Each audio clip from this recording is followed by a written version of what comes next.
కడప జిల్లా యువతకు నైపుణ్య నిధిగా రూపుదిద్దుకుంటున్న స్టార్టప్ కడప ఎంటర్‌ప్రెన్యూర్‌షిప్ సెంటర్ రాష్ట్రానికి స్ఫూర్తిగా నిలవనుందని జిల్లా కలెక్టర్ డాక్టర్ శ్రీధర్ చెరుకూరి పేర్కొన్నారు.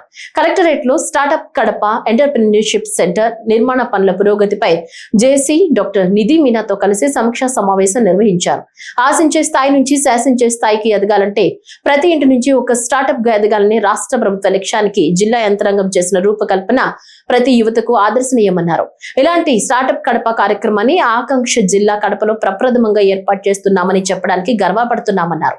జిల్లాలో రూపుదిద్దుకుంటున్న స్టార్టప్ కడప ఎంటర్‌ప్రెన్యూర్‌షిప్ సెంటర్ యువ స్టార్టప్ వ్యవస్థాపకులు, ఫ్రీలాన్సర్లు, చిన్న మధ్య తరహా వ్యాపార సంస్థల అభివృద్ధికి పునాది వేస్తూ కడపను వ్యాపార అవకాశాల కేంద్రంగా తీర్చిదిద్దే దిశగా కీలక పాత్ర పోషించనుందన్నారు.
నగరంలోని ఖలీల్ నగర్ లో ఉన్న ఓ పేద కుటుంబాన్ని, వారి పరిస్థితిని చూసి చలించిపోయిన వికాస్ విద్యా సంస్థల చైర్మన్ సుభాన్ బాషా మానవత్వాన్ని చాటుకున్నారు.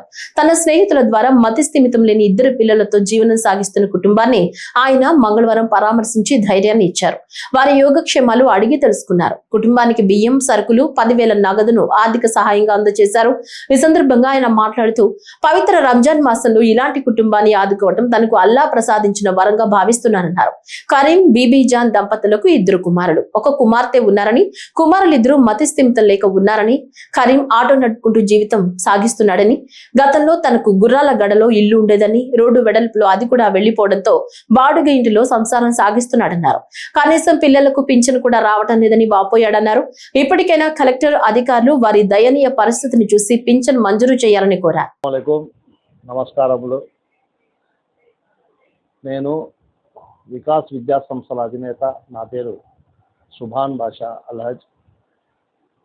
ఈరోజు పవిత్రమైన ఈ రంజాన్ మాసంలో ఈరోజు నాకు వేరే నా స్నేహితుడు, అతని ద్వారా నాకు తెలిసిన విషయం ఏమంటే, కరీం మరియు అతని భార్య, 1 కూతురు, 2 కొడుకులతో జీవనం సాగిస్తున్నారు. వీరి యొక్క దౌర్భాగ్యమో, దురదృష్టమో, ఆ దేవుడి రాతనో, అల్లాహ్ తాలా యొక్క రాతనో. వీరు ముందు సంసారము మన రాయల్ థియేటర్ బ్యాక్ సైడ్ ఉన్నటువంటి గురాల్గడ్డ దగ్గర నివసించుకునే వాళ్ళు. అక్కడ ఏదైతే ప్రభుత్వ స్థలాలని అక్కడ పగలకొట్టేసి వీరు అక్కడి నుంచి ఎలాంటి సహాయ సహకారాలు అందలేదని వీళ్ళు ఇప్పుడు చెప్తున్నారు. వారి సొంత స్థలం ఉండిందంట, అక్కడి నుంచి ఇక్కడికి వచ్చేసారు. ఇక్కడికి వచ్చి వీళ్ళ పరిస్థితి చూసి నేను ఈ రంజాన్ మాసంలో నాకు ఇంతకన్నా వేరేది ఆలోచించలేదు. కాబట్టి తక్షణమే నేను ఇక్కడికి వచ్చాను. నేను ఈరోజు వీడియో పెట్టుకోవడం కూడా నేను నా గురించి కానీ, ఈ చేస్తున్న పని గురించి కానీ చెప్పుకునేది కాదు. ఒకటే నా యొక్క విన్నపం, అందరికీ కుల మతాలకు అతీతంగా మానవతా దృక్పథంతో పవిత్రమైన రంజాన్ మాసంలో ఇందులో హిందూ సోదరులు కూడా ఉన్నారు. వారికి కూడా నేను చేతులెత్తి జోడించి విన్నవించుకుంటూ ప్రతి ఒక్కరికి చెప్పుకునేది ఒకటే, సహాయం చేయండి. నేను చేస్తున్న దాన్ని చూసి ఇంకా ఒక 10 మంది వీళ్ళకు సహాయం చేస్తే ఈ బిడ్డలకు ఏమన్నా ఉపయోగపడుతుంది, ఈ తల్లిదండ్రులకని అది ఎక్కువ. దీంతోనే నేను ఈ వీడియో కానీ, ఈ ప్రెస్లో కానీ నేను రావడం జరుగుతుంది.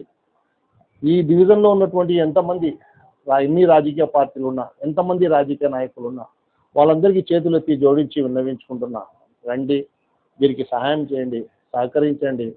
అల్లాహ్ తాలా ప్రతి ఒక్కరికి దీని యొక్క ప్రతిఫలము దీని గురించి మనకు ఆశీర్వాదాలు మన కుటుంబం మీద కూడా ఉంటాయి. వీరికి ఏమి తెలుసో తెలియకో కాదో నాకైతే అర్థం కాలేదు. ఫుల్ డిజబిలిటీ సర్టిఫికేట్ ఉంది, 100% ఉంది అందులో కూడా. కానీ ఎందుకు వీళ్ళకు పెన్షన్ అందలేదో 24 నుంచి వీళ్ళ ఫైల్ ఉంది. సరే, వీరి యొక్క సరి అయిన ఎవరితో అప్రోచ్ కావాలని తెలియక కూడా ఉండొచ్చు. కానీ ఇప్పుడైనా అందరూ వచ్చి తలా ఒక చెయ్యి వేస్తే వీళ్ళ సంసారం ఈ బిడ్డలతో వీళ్ళు నడుపుకుంటారు.